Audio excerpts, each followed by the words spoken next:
ശ്രീ പ്രശാന്ത്, ഈ LDF മുന്നണിയിലാണിപ്പോൾ Kerala Congress Jose K Mani വിഭാഗം. ഏറെക്കാലമായിട്ട് ഇവർ LDF വിടും എന്നൊരു ചർച്ച നടക്കുന്നുണ്ട്. ഇതിൻ്റെ ഒരു പിന്നാമ്പുറ വർത്തമാനമാണ്. ഇതിനിപ്പോൾ സാധ്യത കൂടുകയാണ് ചെയ്യുന്നത്. കാരണം 2026 അടുക്കുന്നു. അതിലേക്ക് പോകുമ്പോൾ ഭരണം UDF പിടിക്കും എന്നുള്ള ഒരു നീക്കത്തിലേക്കാണ് കാര്യങ്ങൾ നീങ്ങുന്നത്. സാമുദായിക സംഘടനകളൊക്കെ അങ്ങ് തീർച്ചപ്പെടുത്തി രമേശ് ചെന്നിത്തല മുഖ്യമന്ത്രിയാകും എന്നൊക്കെയുള്ള രീതിയിൽ. ജോസ് കെ മാണി വിഭാഗത്തിന് ഭരണമില്ലാതെ ഇരിക്കാൻ പറ്റത്തില്ല. അതുകൊണ്ട് ഇപ്പുറത്തേക്ക് വരാനുള്ള താല്പര്യമുണ്ട്. അതിന് പിന്നിൽ മുസ്ലിം ലീഗും പ്രവർത്തിക്കുന്നുണ്ട്. ലീഗിനെ സംബന്ധിച്ചിടത്തോളം 2 തവണയായി ഭരണമില്ലാതിരിക്കുന്നവരാണ്. ഇനിയും ഭരണമില്ലാതിരിക്കാൻ അവർക്ക് സാധ്യമല്ല. അപ്പോൾ മുഴുവൻ പേരെയും അങ്ങോട്ടേക്ക് സമാഹരിച്ച് കൊണ്ടുവരിക എന്നുള്ള നീക്കമാണ് നടക്കുന്നത്. അത് എത്രത്തോളം അത് പ്രാവർത്തികമാകുമെന്നുള്ളതാണ് നമുക്കറിയേണ്ടത്. സാറ് പറഞ്ഞതുപോലെ ഇനിയൊരു ആവർത്തി കൂടി ഭരണമില്ലാതെ പോകുന്ന ഒരവസ്ഥ ഈ കേരള കോൺഗ്രസ് പോലെയും അല്ലെങ്കിൽ ഈ ലീഗ് പോലെയുള്ള പാർട്ടിക്ക് ആലോചിക്കാൻ പോലും കഴിയത്തില്ല, പാർട്ടിയെ പിടിച്ചു നിർത്താൻ കഴിയത്തില്ല എന്നുള്ളൊരവസ്ഥ വരും. പിന്നെ മുസ്ലിം ലീഗ് ആയതുകൊണ്ടും ആ പ്രദേശത്ത് ആ പാർട്ടി കൂടുതൽ ഇൻഫ്ലുവൻസ് ഉള്ളത് കൊണ്ടും അവർക്ക് ആ പ്രദേശത്ത് പിടിച്ചു നിൽക്കാൻ കഴിയുന്ന ഒരവസ്ഥ കൊണ്ടാണ് ഇപ്പോഴും പിടിച്ചു നിൽക്കുന്നത്. അപ്പോൾ ഇതിനകത്ത് കഴിഞ്ഞ ദിവസങ്ങളിൽ പറയുന്നു വീരേന്ദ്രകുമാറിൻ്റെ മകൻ്റെ പാർട്ടി ഉണ്ടല്ലോ RJD, അതിനെ സ്വാധീനിക്കാൻ ശ്രമിക്കുന്നു. ഒരുപക്ഷെ അതിനെ UDF വീണ്ടും തിരിച്ചു കൊണ്ടുപോകാൻ സാധ്യതയുണ്ട്. അപ്പോൾ എല്ലാ രീതിയിലും ഏതർത്ഥത്തിലും എങ്ങനെയെങ്കിലും തുല്യാസൂക്ഷ്മെങ്കിലും പണ്ട് ഉമ്മൻചാണ്ടി ഭരിച്ചതുപോലെ ഭരണം പിടിച്ചേ മതിയാവും. അത് ഒരുപക്ഷെ കോൺഗ്രസിനെക്കാട്ടി കൂടുതൽ ആ കാര്യത്തിൽ ഇപ്പോൾ താല്പര്യമെടുക്കുന്നതും ഒരുപക്ഷെ കോൺഗ്രസ് വിചാരിച്ചാൽ പോലും വരാത്ത ആൾക്കാർ മുസ്ലിം ലീഗ് പറഞ്ഞാൽ വരുന്ന ഒരവസ്ഥയുണ്ട്. അതായത് മുസ്ലിം ലീഗിൻ്റെ വെയിറ്റേജ് കോൺഗ്രസിനപ്പുറമാണ് ഇപ്പോൾ കേരളത്തിൽ. എല്ലാ അർത്ഥത്തിലും അവരാണ് മുന്നണിയുടെ മുഖം, അവരാണ് മുന്നണിയുടെ മെയിൻ. UDF പലപ്പോഴും പല കാര്യങ്ങളിലും കോംപ്രമൈസിൽ എത്തിക്കുന്നത് ഇവരാണ്. ഈ കോംപ്രമൈസിലെത്തി ഇപ്പം പല കാര്യങ്ങളും കോംപ്രമൈസിലെത്തിക്കുന്ന പണ്ടായിരുന്നെങ്കിൽ അല്ലെങ്കിൽ സെക്കൻഡ് ഓപ്ഷൻ ആയിരുന്നെങ്കിൽ ഇപ്പം ഫസ്റ്റ് ഓപ്ഷൻ എല്ലാ കാര്യങ്ങളും ഞങ്ങൾ തീരുമാനിച്ചു തരും, നിങ്ങൾ പറഞ്ഞാൽ മതി. അതിനപ്പുറം അഭിപ്രായം പറയാൻ ആരെങ്കിലും ശരിയായാൽ മറുപടി ഒന്നുമില്ല, അതിനെ തീർത്ത് കളയുന്ന ഒരവസ്ഥ ഇപ്പോൾ സംഭവിച്ച പ്രതിപക്ഷ നേതാവിനെ സംഭവിച്ച ഒറ്റ കാര്യം അതേ ഉള്ളൂ. വഖഫ് ബോർഡിൻ്റെ അല്ലെങ്കിൽ വഖഫ് ഭൂമി ആണോ അല്ലയോ എന്നൊക്കെ തീരുമാനിക്കാൻ മുസ്ലിം ലീഗിനാണ് അധികാരം. ആ ഭൂമി വഖഫിൻ്റെ അല്ലെന്ന് പറഞ്ഞു. ആ ഭൂമിയുടെ കാര്യത്തിൽ ഞങ്ങൾ കോംപ്രമൈസ് ചെയ്തോളാം, ഞങ്ങൾ എന്താണെന്ന് വെച്ചാൽ തീരുമാനിച്ചോളാം, ഞങ്ങളുടെ സമുദായം കൂടിയാലോചിച്ച് തീരുമാനിക്കും, മുസ്ലിം ലീഗ് തീരുമാനിക്കും, അഭിപ്രായം ഞങ്ങൾ പറയും, നിങ്ങൾ അഭിപ്രായം പറയണ്ട. അതിനുള്ള അധികാരം പോലും കോൺഗ്രസിനകത്ത് അല്ലെങ്കിൽ കോൺഗ്രസിനില്ല. അഭിപ്രായം പറഞ്ഞ ആൾ വെളിയിൽ. നാളെ കാലത്തെ പ്രതിപക്ഷ നേതാക്കന്മാരാണല്ലോ കോൺഗ്രസിൻ്റെ മുഖ്യമന്ത്രി സ്ഥാനത്തെ മാറ്റി തീരുമാനിച്ചു. സാറേ, മുസ്ലിം ലീഗ് നാളെ കാലത്ത് പറയുക VD സതീശൻ വേണ്ട എന്നങ്ങ് പറഞ്ഞാൽ VD സതീശനെ പിന്നെ ആലോചിക്കത്ത് പോലുമില്ല. എത്ര കോൺഗ്രസ് പറഞ്ഞാലും അതിന് തർക്കമൊന്നും വേണ്ട. അത് സാറിനും അറിയാം, ഈ എല്ലാവർക്കും അറിയാം, VD സതീശനും അറിയാം. അപ്പോൾ ഇവിടെ ഇപ്പോൾ ഈ മാണി എന്ന് പറയുന്ന ആളിന് കേരള കോൺഗ്രസ് KM മാണിയുടെ ഭാഗമായിട്ടിരുന്നപ്പോൾ ഉണ്ടായ കരുത്തൊന്നുമില്ലെങ്കിലും ഈ പറയുന്നത് പോലെ അന്ന് UDFൻ്റെ എന്ന് പറഞ്ഞാൽ കരുണാകരൻ ഇരിക്കുന്ന സമയത്ത് ഇതെല്ലാം ശക്തമാണ്. പക്ഷെ കരുണാകരൻ ഇവരെല്ലാം പുള്ളിയുടെ മൂട്ടിലിട്ട് കെട്ടിയിട്ടേ ഉള്ളൂ. പുള്ളിയെ ആരുടെ മൂട്ടിക്കൊണ്ട് കെട്ടാൻ പുള്ളി അനുവദിച്ചിട്ടില്ല. ഏതർത്ഥത്തിൽ അതിന് സാധ്യത ഉണ്ടോ അന്നേരം കൈകാര്യം ചെയ്ത് കളഞ്ഞിട്ടുണ്ട്. നമുക്ക് രാഷ്ട്രീയം കുറേ കാലം കൊണ്ട് പഠിച്ചാണ്. പക്ഷേ ഇപ്പം വന്നപ്പോൾ ഏറ്റവും അവസാനം ഇവർ പല രീതിയിലും പല പരിധിക്കും ബുദ്ധിമുട്ടിച്ച ഒരു മനുഷ്യനാണ് ഉമ്മൻചാണ്ടി. പക്ഷെ ഉമ്മൻചാണ്ടി ഒരു പരിധിവരെ അദ്ദേഹത്തിൻ്റെ മെയ്വഴക്കത്തിൽ പിടിച്ചു നിന്നു. ആ മെയ്വഴക്കവും അത്രയ്ക്ക് ജനസ്വാധീനവും അത്രയ്ക്ക് സഭാ സ്വാധീനവും കേരളത്തിലുടനീളവും ബന്ധവുമുള്ള നേതാക്കന്മാർ ഇന്ന് കോൺഗ്രസ്സിന് ഇല്ലാത്തതിൻ്റെ ഭാഗവും കോൺഗ്രസ് കേരളത്തിൽ ആഴത്തിൽ ഇറങ്ങിയിട്ടില്ല എന്നുള്ളതിൻ്റെ ഭാഗവുമാണ് ഇന്ന് കോൺഗ്രസ് അനുഭവിക്കുന്നത്. കോൺഗ്രസ്സിന് ജനകീയ മുഖമില്ല സാറേ.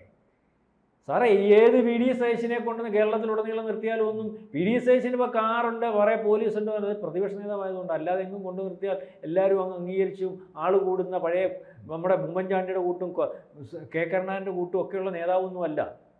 അതിന് കോൺഗ്രസ്സിന് ഇപ്പം അങ്ങനെയുള്ള നേതാക്കന്മാരില്ല. ആരെ കൊണ്ട് നിർത്തിയ ആൾ വരും?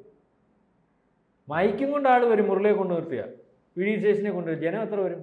കെ മുരളിയെ കൊണ്ട് തിരുവനന്തപുരത്ത് ഏതെങ്കിലും ഒരു സ്ഥലത്ത് കൊണ്ട് നിർത്തുക. ചുമ്മാ ഇടയ്ക്ക് നിർത്തി റോഡ് സൈഡ് നിർത്തുക, എത്ര പേര് പുള്ളിയെടുത്ത് വരും? ആ പ്രദേശത്തെ കോൺഗ്രസ്സുകാരും പറഞ്ഞാൽ അവർക്ക് അതിലോട്ടുണ്ട് അപ്പുറം ഇപ്പുറം വന്നിരിക്കും. പക്ഷേ കരുണാകരൻ അങ്ങനെ ആയിരുന്നോ? ഉമ്മൻചാണ്ടി ഒന്ന് കൊണ്ടു നിർത്തിയാട്ട് എവിടെ കൊണ്ടു നിർത്തിയാട്ട് ആൾ കൂടും.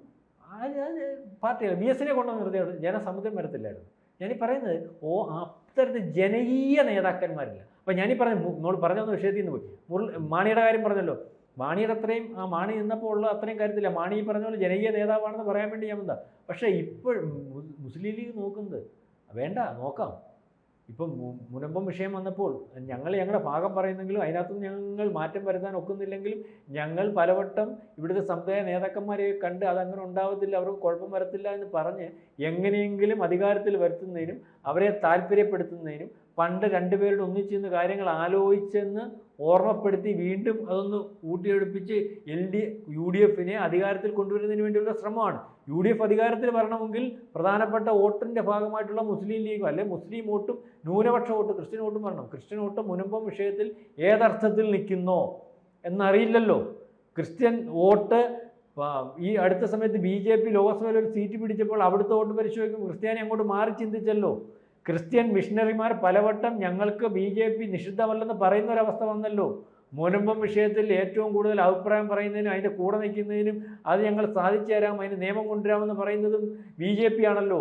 അതുകൊണ്ട് പഴയ ബലത്തിൽ ക്രിസ്ത്യാനികൾ ഇവരുടെ കൂടെ നിൽക്കുമോ എന്ന് ആശങ്കയുണ്ട്.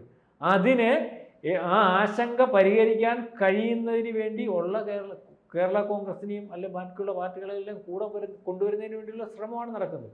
പഴയ കരുത്തില്ലെങ്കിലും ആ ഭാഗമായിട്ട് നിർത്തി അല്ലെങ്കിൽ അതിന് അണികളെ വോട്ട് ചെയ്യിച്ച് എങ്ങനെയും അധികാരത്തിൽ വരുന്നതിന് വേണ്ടിയുള്ള ശ്രമമാണ്. പക്ഷേ മാണി കഴിഞ്ഞ ദിവസം ജോസ് കെ മാണി പറഞ്ഞു ഞാൻ പോകുന്നില്ല എന്ന് പറഞ്ഞു. മാണിയുടെ കാര്യം എനിക്കറിയില്ല. മുസ്ലിം ലീഗ് മുമ്പേ സാറിൻ്റെ അടുത്ത് പറഞ്ഞാൽ ശരിയാണെങ്കിൽ മുസ്ലിം ലീഗ് സീറ്റ് കൊടുക്കുമെന്നാണ് പറഞ്ഞേക്കുന്നത്.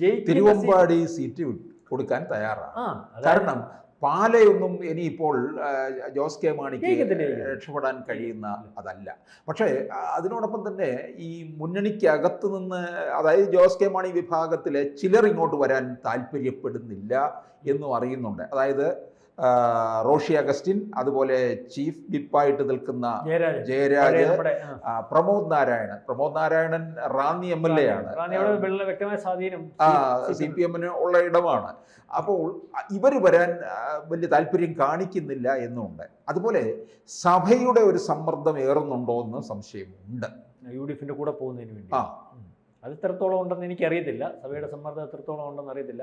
അപ്പം ഇതിനകത്ത് സാറി പറഞ്ഞതുപോലെ ഒരുപക്ഷെ മുസ്ലിം ലീഗിന് ഒരു ശ്രമം നടത്തുകയും മുസ്ലിം ലീഗ് ഇപ്പോൾ ശ്രമം നടത്തുമ്പോൾ UDF-ന്റെ ഭാഗമായിട്ടാണ് പാല MLA നിൽക്കുന്നത്, അറിയത്തില്ലേ? അപ്പം ആ ഒരു സീറ്റ് അവിടെ നിലനിർത്താം. അതിൻ്റെ തൊട്ട് ഈ ഒരു സീറ്റൂടെ മാണിയെ ജയിപ്പിക്കുന്നവരുടെ മാണി സി കാപ്പൻ അവിടെ നിന്നോട്ട് UDF-ന്റെ കടുത്തുരുത്തിയും ഇപ്പം ഈ പറയുന്ന സീറ്റും കൊടുത്തിട്ട് നിങ്ങളെ ഉറപ്പായിട്ടും ഞങ്ങൾ ജയിപ്പിച്ചെടുക്കാൻ അടുത്ത പ്രാവശ്യം നമ്മൾ ഒന്നിച്ചു നിന്നാൽ അധികാരത്തിൽ വരും, നിങ്ങൾക്കൊരു മന്ത്രിയാവാൻ സാധിക്കും. ഇപ്പോൾ മന്ത്രിയാവാൻ സാധിച്ചില്ലല്ലോ. മന്ത്രിയാവാൻ സാധിക്കും. MP ആണല്ലോ. അവിടെ ഇങ്ങോട്ട് പോരുമ്പോൾ MP സ്ഥാനം ഉണ്ടായിരുന്നു. അത് അവിടെ തന്നെ ഉപേക്ഷിച്ചിട്ട് പോകും. അതെ, അവിടെ തന്നെ ഉപേക്ഷിച്ചു. പിന്നെ ഇവരുടെ ഭാഗമായിട്ട് നിന്ന് അടുത്ത ഇലക്ഷൻ ഇവർ ജയിപ്പിച്ചു. ഇപ്പം ഈ പറയുന്ന രാജ്യസഭ MP ആണ്. വേറെ ഇനി ഇവിടെ നിന്ന് അങ്ങോട്ട് പോവുകയാണെന്നുണ്ടെങ്കിൽ അതിനു മുമ്പ് കാലാവധി തീരത്തില്ല എന്നുണ്ടെങ്കിൽ അത് ഉപേക്ഷിക്കുന്നത് അയാളുടെ രാഷ്ട്രീയ മര്യാദകേടും മനസ്സിലാവുന്നുണ്ട്. ഇപ്പം കഴിഞ്ഞ പ്രാവശ്യം ശരിക്കും പറഞ്ഞാൽ കൊടുക്കത്തില്ലായിരുന്നു. ലോക്സഭാ ഇലക്ഷനകത്ത് വന്ന പരാജയത്തിനകത്ത് വീണ്ടും ആ ഒരു കാരണം പറഞ്ഞ് ഒരുപക്ഷെ UDF-ലേക്ക് പോകണ്ട അല്ലെങ്കിൽ എന്നുള്ളതുകൊണ്ടാണ് CPM കൊടുത്തത്. അല്ലെങ്കിൽ അത് കൊടുക്കുന്ന ഒരു അവസ്ഥ പഴയ സ്വഭാവം അനുസരിച്ചാണ് കൊടുക്കത്തില്ല. ഇപ്പൊ ഈ പറഞ്ഞ ചങ്ങനാശ്ശേരി എന്ന് പറഞ്ഞ വളരെ പ്രധാനപ്പെട്ട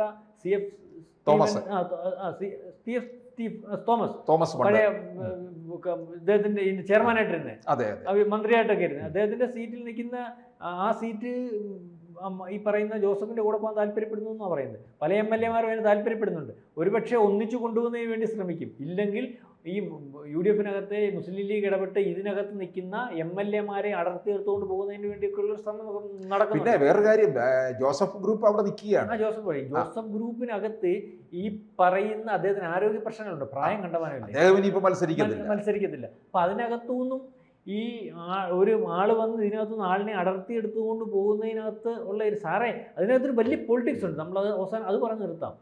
ഈ പറയുന്ന ഈ കേരള കോൺഗ്രസിന്റെ പ്രഭവ കേന്ദ്രം എന്ന് പറഞ്ഞാൽ കോട്ടയം, ആ കോട്ടയം കടുത്തുരുത്തി മേഖലയിൽ കേരള കോൺഗ്രസ് എന്ന് പറഞ്ഞാൽ ഒരു കാലത്ത് അതിശക്തമായിരുന്നു. അവിടെ ഇപ്പോൾ ഏറ്റവും കൂടുതൽ അവരഭിമുഖീകരിക്കുന്ന ഒരു വിഷയം എന്ന് പറഞ്ഞാൽ അവരുടെ സമുദായത്തെ ആ കരുത്തോടുകൂടി സംരക്ഷിക്കാൻ അവിടുത്തെ കേരള കോൺഗ്രസിന് കഴിയുന്നില്ല. കൈവെട്ട് കേസ്, അതിനുശേഷം പല ഘട്ടങ്ങളിലും ഈ PDPFIക്കാരൻ്റെ അക്രമത്തിൽ ബിഷപ്പിനെ ആക്രമിച്ചു, പള്ളിക്കകത്ത് കയറി കുർബാന നടന്നുകൊണ്ടിരുന്നപ്പോൾ ആക്രമിക്കാൻ ശ്രമിച്ച ബൈക്കിനെ വന്ന വിദ്യാർത്ഥികളടുത്ത് ചെന്നപ്പോൾ പള്ളിയിലച്ഛനെ തടഞ്ഞിട്ടിട്ട് ബൈക്ക് നെഞ്ചത്തൂടെ കയറ്റി. അപ്പം ഇതിനൊക്കെ സംസാരിക്കാൻ കരുത്തവിടുത്തെ പാർട്ടിക്കില്ല, മാണിക്കില്ല, കേരള കോൺഗ്രസിനില്ല. ഈ സമയങ്ങളിലൊക്കെ പള്ളിയിലേക്ക് PFIക്കാരൻ്റെ പെൺകുട്ടികളെ PFIക്കാരൻ അടിച്ചുകൊണ്ട് പോകുന്ന സമയത്ത് പ്രകടനമായിട്ട് ചെന്നപ്പോഴും അവിടെ നിൽക്കാൻ RSSേ ഉള്ളൂ, കൈവെട്ടിയപ്പോൾ അഭിപ്രായം പറയാൻ RSSേ ഉള്ളൂ, കുർബാന നടത്തിയത് ഇവിടെ പാടില്ല എന്ന് പറയുമ്പോൾ തടഞ്ഞു നിർത്തി നെഞ്ചത്ത് ബൈക്ക് കയറ്റി വെച്ചപ്പോൾ RSSേ ഉള്ളൂ ആ സമയത്തൊന്നും. അപ്പം അതുകൊണ്ട് ഈ മാണിക്ക് ഇതിന് കരുത്തില്ല, കേരള കോൺഗ്രസിന് ഇതിന് കരുത്തില്ല എന്ന് തോന്നിയിട്ട് ഈ സഭാ നേതാക്കന്മാർക്ക് കൃത്യമായൊരു അതിർത്തി ഉണ്ട്. കാരണം കേരള കോൺഗ്രസ് എന്ന് പറയുന്ന പാർട്ടിയെ സഭയുടെ ഭാഗമായിട്ട് നിർത്തിയിട്ടുള്ള സമയത്തൊക്കെ ആ സഭയ്ക്ക് സംരക്ഷണം കൊടുക്കാൻ കഴിയുന്ന രീതിയിൽ അതിനകത്ത് നേതാക്കന്മാരുണ്ടായിരുന്നു. ഇപ്പം ജോസഫിനും കഴിയുന്നുണ്ടാവുന്നില്ല, മാണിക്കും കഴിയുന്നുണ്ടാവുന്നില്ല.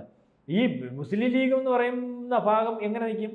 അവരവിടെ താല്പര്യത്തിന് അവരുടെ ഭാഗമായിട്ട് നിന്നിട്ട് അത് കഴിഞ്ഞിട്ട് എന്തെങ്കിലും ഉണ്ടെങ്കിൽ നിങ്ങളുടെ ഭാഗം കൂടി സംസാരിക്കും. ഇതാണ് അവരുടെ കാര്യം, അതവരുടെ രാഷ്ട്രീയമാണ്. അപ്പം അത് മനസ്സിലാക്കിയുള്ള ഒരു പോക്കാണ്. അപ്പം സഭ എന്ന് പറയുന്ന സാറ് ശ്രദ്ധിച്ചാൽ മനസ്സിലാവും, പണ്ട് കേരള കോൺഗ്രസിൻ്റെ അകത്ത് വിഷയത്തിനകത്ത് ഇടപെടുന്ന പോലെ ഇപ്പം സഭ ചില കാര്യങ്ങളകത്ത് ഇടപെടുന്നുണ്ടോ എന്ന് പരിശോധിക്കുമ്പോൾ മനസ്സിലാവും. ഏത് കാര്യത്തിനകത്തും കോൺഗ്രസിൻ്റെയും ഈ മാണി അല്ലെങ്കിൽ കേരള കോൺഗ്രസിൻ്റെയും കാര്യത്തിനകത്ത് സഭയ്ക്കൊരു അഭിപ്രായം ഉണ്ടായിരുന്നു. ഇപ്പം ഓരോ കാര്യത്തിനും അഭിപ്രായം പറയുന്നില്ല. ശ്രദ്ധിച്ചിട്ടില്ലേ സാർ? അതെ, ഇല്ല. അപ്പോൾ അതിനകത്ത് സഭയ്ക്ക് താല്പര്യം ഇപ്പം UDFനോട് അത്ര കണ്ടില്ല.